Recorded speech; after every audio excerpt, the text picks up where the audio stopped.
So the first thing I like to do is I like to start off on the 1 hour time frame. When I'm on the 1 hour time frame, I'm only looking to mark out any structure that I see.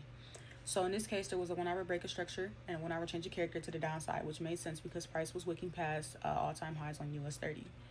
After I mark out any structure, I go ahead and I look for the current price leg, which happens to be this low and this high right here. And I mark that out because that will be my support and resistance areas that I will be trading off of on the 15-minute time frame. Once that's marked out, we're down to the 15-minute time frame. And again, I'm marking out any structure that I see. So in this case, 15-minute break, change of character, followed by another break. Again, this is my resistance line on the 1 hour and this is my support line on the 15-minute. And I go ahead and I refine that by using this low on the 15-minute as my support. And then I noticed that there was a 15-minute fair value gap that was resting right in between the high and the low.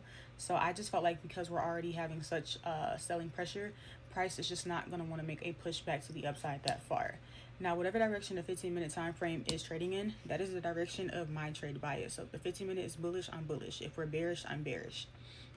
And then I went on ahead and I marked out this 15-minute doji because I figured that it will act as a strong area of support. Once I have that marked out, from there, I go ahead and I scale down to the 1 minute time frame. And on the 1 minute time frame, I like to see price trade into either a resistance or a support before I look for an entry. So once I do that, I noticed that this was a strong area of support and resistance, and I had it marked out with this 1 minute low. And price broke below, signaling to me that, okay, we are going to be bearish, but I like to wait for a Fibonacci pullback. And in this case, price failed to pull back up to my rejection area and came out to take out this 5-minute liquidity. Once it took out the liquidity to the upside on the 5-minute time frame, price immediately broke back down to the downside. Okay, cool. So now all I have to do is just let price play. And then I want to see a Fibonacci pullback. And price tapped into the 15-minute dojis that I had marked out.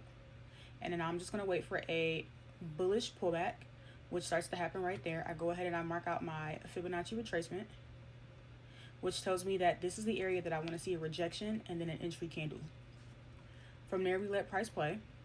Price pulled back in, and then this was a strong or a strong enough bearish candle. So my next candle will be my entry. And from there, we got in with fixed TPs for 1 to 3 of a 50 pip stop loss and 150 pip TP. And price went straight down in my direction. And that was the trade that I took on Friday. Bye.